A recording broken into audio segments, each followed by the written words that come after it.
Hi everyone, Darren here. Hope you're all great. I wanted to share something with you today that's popped up in some training regarding leadership. Not just leadership if you're in business, but leadership if in all sorts of areas. You know, if you're wanting to have a positive influence, whether it be at work, whether it be as a parent in your family, whether it be in your sporting club, in your church, and most importantly, self-leadership. You know, I'm here at Energize Health Club in Sydney and training the team on leadership, some really new leaders, learning the basics of leadership and some experienced ones as well. And I think as a society we prepare people for leadership pretty poorly.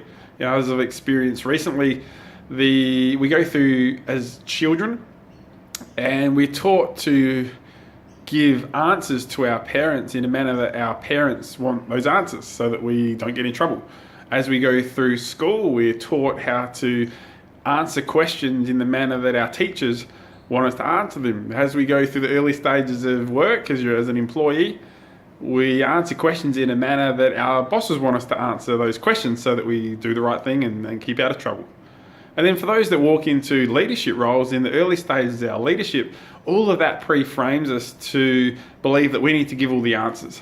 So as a new manager, then we give all the answers without a lot of inclusion for the rest of the staff. So whether in business or you're a parent or any other areas of influence and leadership, I encourage you to get your people that you're influencing to ask more questions, to be involved in finding out themselves the answer. Certainly we can all guide them through it.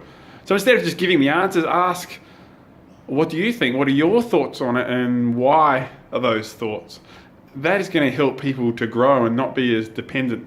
If we're just giving answers as a leader, then people will become dependent on us and they don't grow ourselves. It also means that we're more responsible for the outcomes and they can easily shirk some responsibility.